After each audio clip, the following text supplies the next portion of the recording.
En este contexto, para unos, los Nefelim serían ángeles caídos o los hijos de Dios, y según otras interpretaciones serían solamente una raza de gigantes sin relación alguna con los hijos de Dios. Dentro de este ámbito, uno de los grandes campos de batalla de la arqueología alternativa, ha sido tratar de demostrar con la oposición de la ciencia oficial que buena parte de las antiguas mitologías no son meras fantasías o leyendas, sino recuerdos más o menos distorsionados de hechos que sucedieron en un pasado muy remoto. Pero ¿quiénes fueron realmente los Nefilim? ¿Fueron una mezcla entre una estirpe divina y la raza humana? ¿Qué vínculo tuvieron con el diluvio universal? ¿Existen evidencias arqueológicas e históricas de su posible existencia? ¿Qué vinculación tendrían los Nefilim con el conocido como Proyecto Isis? Para responder a estas y otras cuestiones tenemos con nosotros al doctor José de Alberto García, egiptólogo e investigador.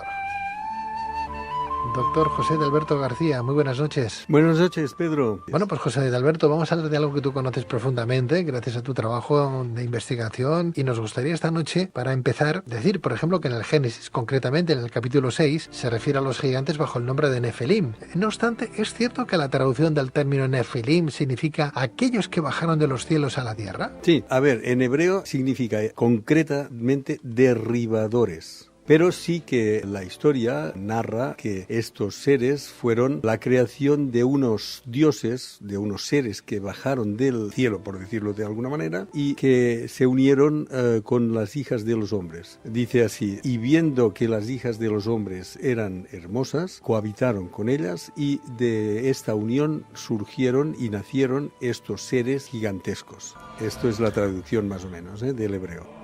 El Génesis bíblico, como apunta nuestro invitado, nos habla de los gigantes en relación con la divinidad. Textualmente se puede leer en ese mismo Génesis: por entonces y también en épocas posteriores, cuando los hijos de Dios cohabitaban con las hijas de los hombres y éstas tuvieron hijos, aparecieron en la tierra los gigantes. Estos son los héroes famosos. Esto significaría, José Alberto, profesor, que nuestra raza humana sería una mezcla entre los hijos de Adán y Eva y los Nefilim, los llegados del cielo. No forzosamente. Nosotros tenemos una historia, vamos a decir, una historia bastante diferente de estos seres que, al parecer, ellos sí fueron aniquilados con el tiempo, con las diferentes culturas. Por ejemplo, una cosa muy documentada, la historia de David y Goliat. Goliat era un gigante como tal y David lo mató, ¿no?, siendo mucho más pequeño. Pero ya nos habla de hechos concretos, de personajes concretos que existieron en la historia. El ser humano, tenemos una historia más o menos que todos conocemos, aunque hay diferentes vertientes, pero estos Nefilim fueron puestos en nuestro planeta y no sabemos por qué ni cómo fueron desapareciendo paulatinamente.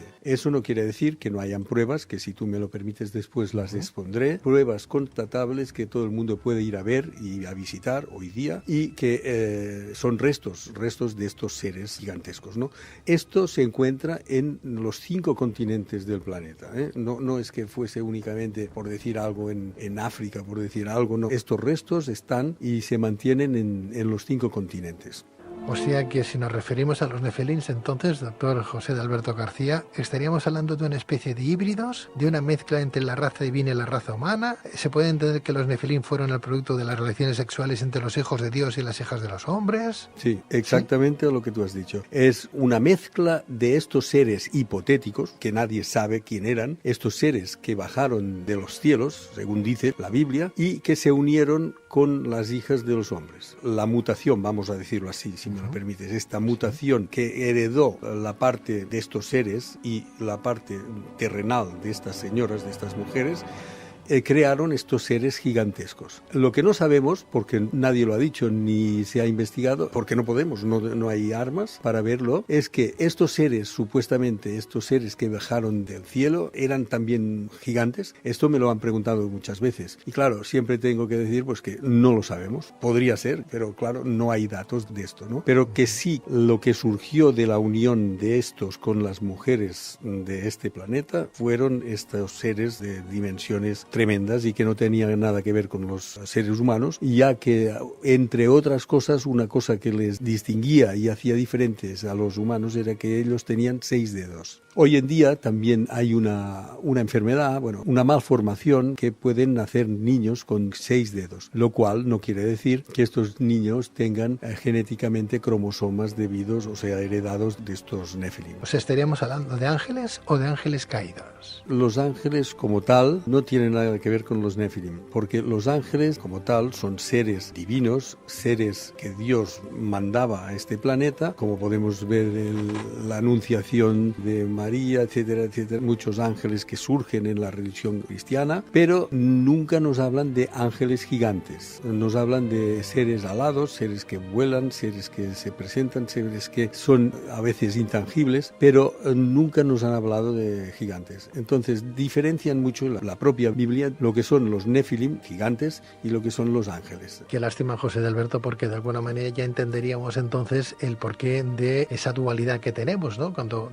hablamos del bien y del mal, de lo blanco y de lo negro, del ángel de la guarda y del ángel oscuro, ¿no? O el del demonio, ¿no? Ya lo tendríamos claro. Tendríamos, exactamente. Está dentro de nuestra misma cadena genética de decir, bueno, pues somos buenos y somos malos a la vez. Entonces, bueno, ya somos malos, bueno, pues a lo mejor es porque las hijas de Dios, ¿verdad? Las hijas de los hombres copularon con aquellos ángeles caídos, que eran ángeles del Averno, del infierno, eran demonios. Y de ahí que tengamos ese yin y el yang. Tú estás más por el paradigma de decir que son seres que vinieron de otros planetas, de otras galaxias, ¿no? Y que vinieron a copular con las mujeres de los hombres. Exacto, sí. ¿Con qué fin crees? Yo me atrevería a decir que querían hacer un híbrido, como tú has dicho muy bien antes, querían conseguir un ser híbrido con la mezcla, digamos, de su raza con la raza humana. Quiero pensar, pero esto es cosa mía, y tú ya sabes que si no lo puedo documentar a mí no me gusta, pero quiero pensar que estos seres que vinieron vieron que alguna cosa concreta del ser humano les interesaba a ellos, que ellos no tenían, y por esto querían hacer un híbrido que fuese algo parecido a ellos y algo parecido a los seres humanos. Y también quiero pensar que les salió mal, porque claro, si eran seres que querían introducir en este planeta y les salieron estos seres de unas proporciones descomunales, pues claro, se vería en cualquier caso la diferencia, ¿no? Y todos los seres humanos sabrían que aquellos seres eran diferentes al ser humano. No obstante, José de Alberto, la evolución de las especies, ¿no? Siempre a mí me ha increpado desde el punto de vista espiritual, ¿no? Porque ¿en qué momento la teoría de Darwin se sostiene desde el punto de vista espiritual y al revés? Desde el punto de vista espiritual, la teoría de Darwin, ¿cómo se sostiene? Por ejemplo, estamos hablando de los Nefelim, pero ¿en qué momento aparecen los Nefelim? Aparecen después de que Dios crea a Adán y Eva, que tienen unos hijos. Había más gente en el mundo, porque si Caín mata a Abel, solo queda Caín, en principio, desde nuestra propia tradición judío-cristiana, y Caín tuvo relaciones con su madre. No podía ser de otra manera. O había más seres humanos en la tierra. Y si hubieron más seres humanos en la tierra, ¿en qué momento aparecen los Nefilins? Y en qué momento el hombre, que conocemos como tal, como Adán y Eva, aparece, claro, según la teoría de las especies de Darwin, el hombre tiene 40.000, venimos del mono. Entonces, ¿en qué parte de ese 1,5 millones del Homo sapiens sapiens, en qué momento aparece Adán y Eva? ¿En qué momento dejamos de ser mono para convertirnos en Homo sapiens sapiens? Y en ese Homo sapiens sapiens está Adán y Eva.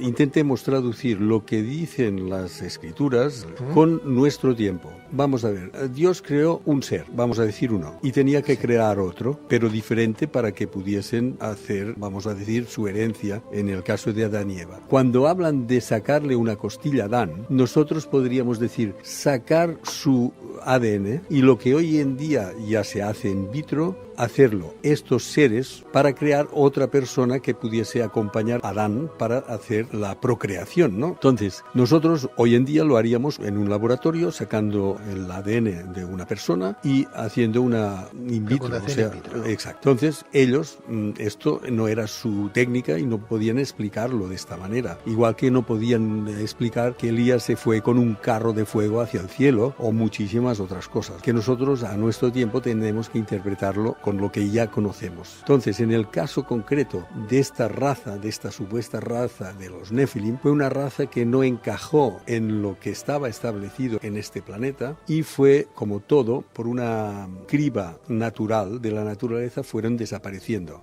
y nos han dejado los restos. Hoy día solamente tenemos los restos, algunos. No todo lo que sale es correcto y es verdadero, porque si tú te pones en internet y pones Nephilim, salen una cantidad de fotografías trucadas por Photoshop que no son reales. Salen unos seres que tienen hasta 20 metros. Esto es imposible, ¿no? Pero sí que tenemos restos que corroboran que eran unos seres de hasta 3 metros y medio, ¿no? Y esto se da en todas, ya digo, en los 5 continentes. Hay pequeñas muestras de construcciones que existen en nuestro planeta atribuidas precisamente a los habitantes locales y a los gigantes. En la isla de Pascua, Tiahuanaco, Cuzco, Machu Picchu, las Islas Marquesas, la isla volcánica de Foney, etc. Y concretamente en nuestro país, en España, tenemos varios restos que pertenecen o pertenecieron a estos seres, pero el por qué vinieron y el por qué hicieron esto, de verdad que se escapa a nuestra comprensión, no lo sabemos, ya que desaparecieron,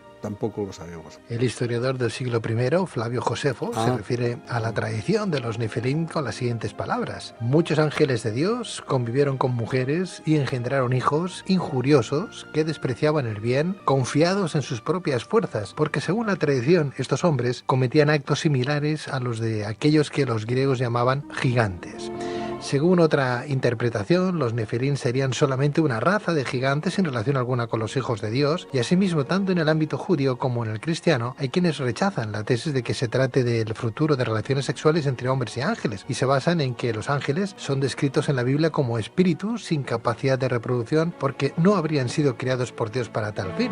No obstante, la Biblia hebrea sí se refiere a casos en que los ángeles se materializaron en ocasiones y hasta tuvieron funciones biológicas corporales, comieron y vivieron con los seres humanos. Igualmente, José de Alberto, estos enigmáticos gigantes son nombrados en otros textos considerados apócrifos, tales como el libro de Enoc del siglo III a.C., y en el que se establece un vínculo entre estos gigantes y el diluvio universal. ¿Qué vínculo tendrían los Nefilim con el personaje bíblico de Noé, por ejemplo, y el gran diluvio? ¿Pudo Dios crear el gran diluvio para acabar con esta raza de gigantes? Hay varias teorías. Una de ellas es esta, que para terminar con la, vamos a decir entre comillas, invasión de estos seres no deseables en nuestro planeta, Dios, entre otras cosas, para erradicar el pecado y tal, lo que estaba sucediendo en aquellos momentos en el planeta, hizo el diluvio universal para terminar con todo ello. Muchos creen que así se terminó con esta supuesta raza invasora, ¿no? Prediluviana. Pero hay restos, y además escritos como el que hemos mencionado de David y Goliat, que es post-diluviana y que aún existían estos seres.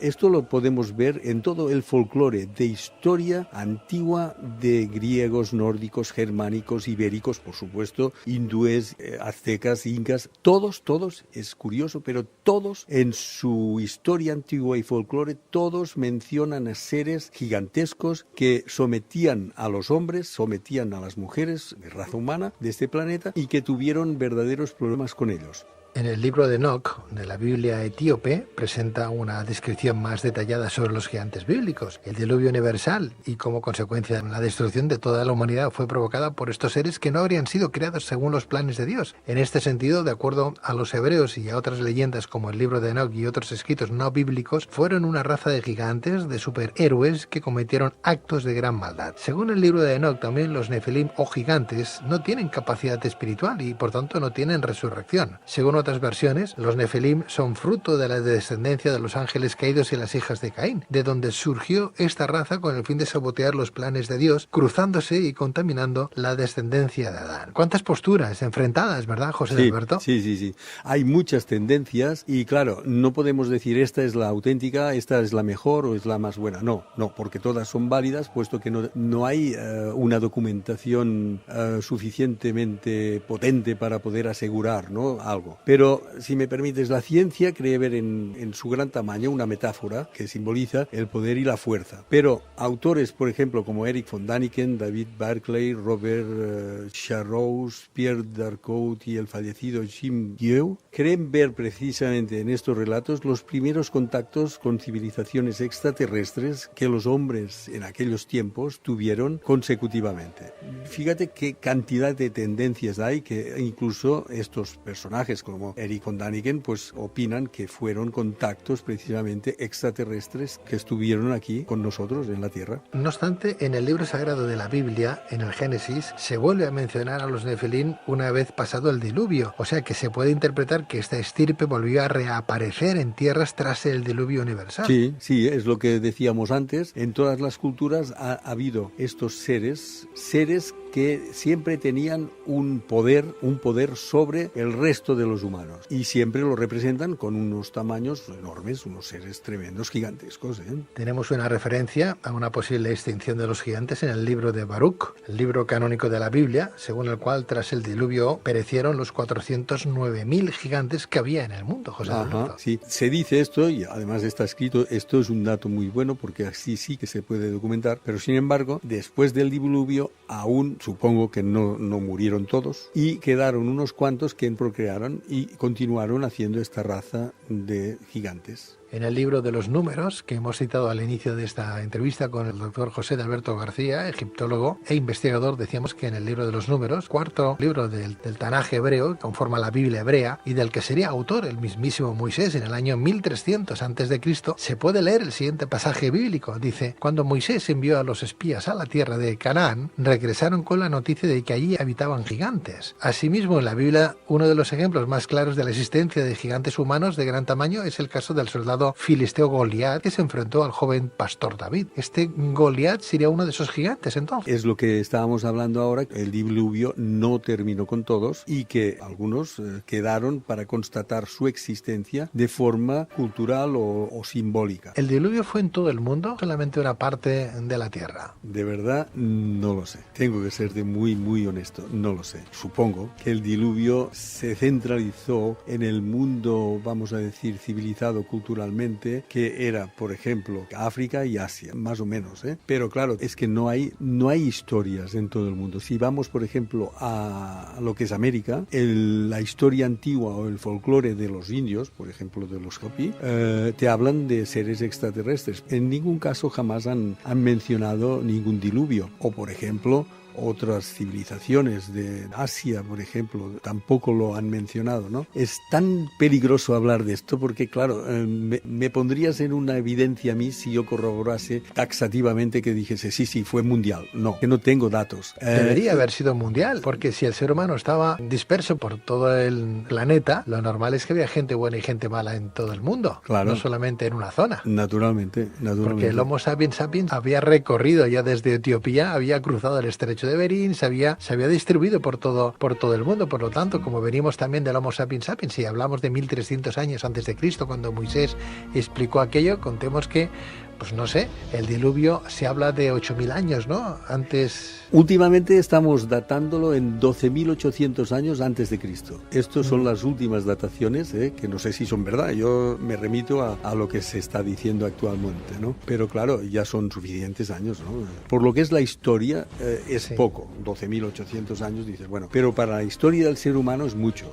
12.000, 8.000, 20.000, me parece que son números que, bueno, se los puede dar la investigación, a lo mejor en un momento determinado, de algo concreto, ¿no? Pero, por ejemplo, fíjate, en 1.300 años Moisés escribe, en 12.000 años el diluvio universal. Desde el diluvio universal hasta el nacimiento de Adán y Eva, nos hemos perdido ya. Ya está. Ya, ¿En qué momento nace Adán y Eva? Y es que no tenemos datos. Antes de que Jesucristo, ¿cuándo? ¿Quién lo puede decir? Es que no tenemos datos. Lo que sí puedo decir es que yo particularmente no me siento descendiente del mono, Yo prefiero pensar de que fue una creación inteligente que hizo, pues esto, un experimento in vitro, lo que tú quieras, y de aquí nació el ser humano, el Homo sapiens sapiens, ¿no? Si me permites, hay una cosa bastante interesante. Para los arameos, la palabra Néfila, no Nefilim, sino Néfila, se refería concretamente a la constelación de Orión. Con esto quiero decir, ¿podría tener alguna relación los Nefilims con Néfila? No lo sabemos, no hay pruebas, pero yo lo pongo para establecer alguna punta de investigación, ¿no? Después, el primer mito relacionado con los gigantes es nada menos que Gilgamesh. perteneciente a la mitología sumeria y que dicen, está escrito en las tablillas, que dicen que él medía 5,60 metros. Aquí ya te ponen una medida concreta. ¿Es verdad o no? No lo sé, pero escrito sí lo está. No obstante, los sumerios es algo más reciente, estaríamos hablando de 4.000 años antes del nacimiento de Cristo, ¿no? Sí.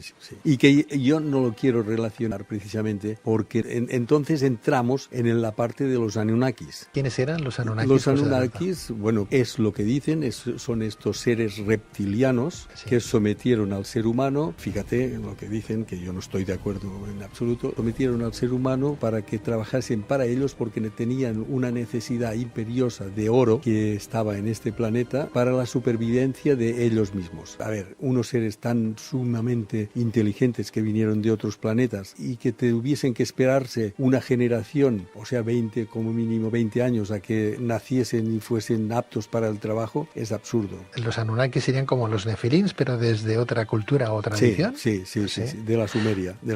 Tú eres de los que piensan que Adán y Eva ya tenían nuestras características, ya nacieron así, que alguien los puso ahí. ¿Quién los puso? Tenía que ser un ser muy algo, o un ser o algo, es igual, algo muy superior a ellos, por supuesto, y a nosotros. Los que nos crearon en aquel momento tenían que ser extraterrestres, puesto que en la Tierra no había nadie. Según cuenta la historia, los primeros fueron Adán y Eva. Antes no había nadie. Por supuesto, entonces los que los crearon vinieron de fuera, del universo. Entonces, sea quien sea Dios, ponle el nombre que quieras, el que creó a Adán y Eva era un ser muy superior que creó la primera pareja y esta pareja tuvo la soberbia de entrar a investigar el conocimiento que les estaba prohibido para que ellos no pudiesen hacer lo mismo y entonces se creó esta historia que dicen de Adán y Eva y el castigo divino, ¿no? O sea que entonces el castigo divino sería algo inventado por el ser humano o de verdad habría sido un castigo propiciado por estos gigantes, por estos seres de otros planetas que son los que nos crearon. Yo creo sinceramente que el castigo divino no es este. Pero bueno, la historia está ahí. Lo que dice la historia, Pedro, es este. El trabajo es un castigo y que la mujer tiene que parir con sudor y sangre. Y yo no quiero creer que un ser divino tan superior nos castigase de esta mala forma, ¿no? No obstante, José de Alberto, por esa regla de 3, porque el ser humano está en constante evolución, dentro de, de 2-3 millones de años, el ser humano tendría que evolucionar a otro tipo de metamorfosis, ante otro tipo de organismo. A lo mejor tenemos más dedos o más piernas o la cabeza es más grande, por esa teoría, por la teoría de la evolución de las especies, digo yo. Y los científicos dicen que no, que ya hemos llegado al cupo, que ya estamos cubiertos, que ahora ya nos vamos a quedar así para siempre. Es posible que la cabeza se haga un poquito más densa, más grande, pero nada más. La estructura será más o menos lo mismo. ¿Cómo puede ser eso? Si hemos ido evolucionando y venimos de la teoría de la evolución de las especies según Darwin, por esa misma regla de 3, dentro de 10 millones de años tendremos que tener otro tipo de fisiología. Digo yo, no sé. Sí, realmente se va evolucionando con los miles y miles de años, se van cogiendo otras características. Si nos fijamos con la estatura media de hace 3.000 años, nosotros somos mucho más altos que ellos, porque hablábamos de una estatura media de 1,50 m, como mucho 1,60 m. Después ellos eran mucho más musculosos porque tenían que hacer mucho más fuerza muscular para sus trabajos. En cambio nosotros ahora nos vamos atrofiando y es verdad, tenemos una vida más sedentaria, pero sin embargo vamos desarrollando lo que tú has dicho, la mente. Lo que es la musculatura se va atrofiando, pues vamos sustituyendo el esfuerzo por máquinas y entonces vamos haciendo que nuestro cerebro cada vez se desarrolle más, con lo cual yo supongo que dentro de, no sé, de 20.000 años el ser humano sea un ser humano con una morfología muchísimo más débil y un cráneo muchísimo más voluminoso. Puede ser así, ¿eh? En la mitología griega, por ejemplo, encontramos el origen etimológico de la palabra gigantes. Se trata de los nacidos de la tierra o Gaia. Asimismo, los mitos griegos nos ofrecen una variedad de gigantes como los tritones, los cíclopes o los titanes. En lo que se refiere al continente americano, la mitología azteca menciona una época o ciclo llamado el primer sol, en el cual la tierra estaba poblada por una raza de gigantes de gran fuerza. En Sudamérica, la mitología inca nos dice que su deidad principal, Viracocha, había creado una estirpe de gigantes a su imagen y semejanza para que poblaran el mundo. También cabe destacar los relatos legendarios de los indios nativos de Norteamérica, que coinciden en afirmar que sus tierras fueron habitadas por una raza de gigantes. Y finalmente, la mitología mitología europea nórdica también relaciona el origen del mundo con los gigantes, y asimismo se hace eco de batallas entre los gigantes y dioses como Thor. Se han encontrado restos arqueológicos de enormes esqueletos en nuestro país y en el resto del mundo, entonces, José de Alberto. En varios sitios, concretamente el último que se halló fue en la India. En China también se encontró un esqueleto, hablo de esqueletos enteros, con 6 dedos y varias medidas. El de la India tenía 5,20 metros,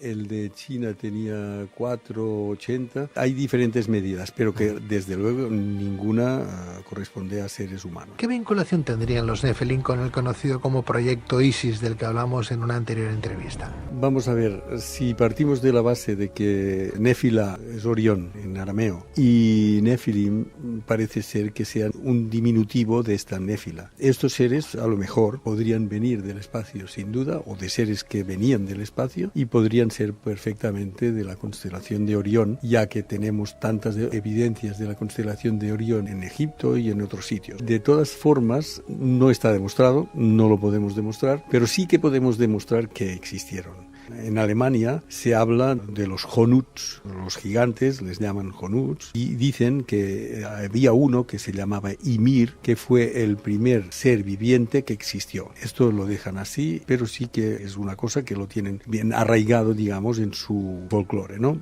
Hay otros, como son, por ejemplo, los galeses e Irlanda, que desde allí pasaron a los romanceros bretones y artúricos y divulgaron una serie de nombres, como eran seres heroicos gigantes, como puede ser uno que llamaban Torcuato, otro Tasso, Ludovico, etcétera, ¿no? O sea que en todas las culturas vemos que hay una época que se habla y se incide en los gigantes. Todos los libros históricos y sobre todo los libros de culturas sumamente religiosas hablan de estos seres que existieron, no solamente los cristianos. Cabe la posibilidad de que los gigantes se acabaran extinguiendo, quizá a causa de una progresiva hibridación con el Homo sapiens. Sí. Los autores sugieren que el mismo Homo sapiens también redujo su estatura, ya que los ejemplares de Cromañón, por ejemplo, de hace unos 30.000 años, hallados en el siglo XIX, mostraban una altura media bastante superior a la del hombre moderno. Otras teorías insinúan que los gigantes serían en realidad algún tipo de antiguo primate de gran tamaño, o bien alguna rama desconocida de homínidos medio humanos, como los famosos Yeti. Pero sí, para la ciencia actual pertenecen más bien al ámbito del folclore y de las leyendas. En todo caso, y aún aceptando su posible existencia, se aprecia a la vista de los hallazgos que los gigantes tienen características humanas y están asociados claramente a una cultura material elaborada, por lo que hablar de seres que tienen una relación con los simios podría ser una vía equivocada. Esta noche hemos querido hablar de estos Nefelins o raza perdida de los gigantes. Entiendo yo que hemos creado el suficiente interés como para que vayamos a cualquier buscador, a cualquier libro sagrado y empecemos a leer al menos ese apartado que hablan de los Nefelins para saber exactamente de lo que estamos hablando. Algo que va a pegarse de bruces con la propia ciencia que hoy conocemos. Sin duda. Únicamente déjame añadir una cosa para nuestros oyentes que seguro que les interesará, y es lo que dice la Biblia de la altura concreta de Goliat. Medía 2,80 metros y el récord Guinness de nuestra era en altura lo mantiene aún un chico con una medida total de 2,72 metros y murió a la edad de 22 años. Esto es real, o sea que aún podemos decir que en cierta manera los gigantes aún están con nosotros. Desde luego. Bueno, José de Alberto, profesor José de Alberto García, egiptólogo e investigador, gracias por estar en esta tu casa en Luces de la Oscuridad. Todo un placer, José. Igualmente, Pedro, gracias por tu invitación.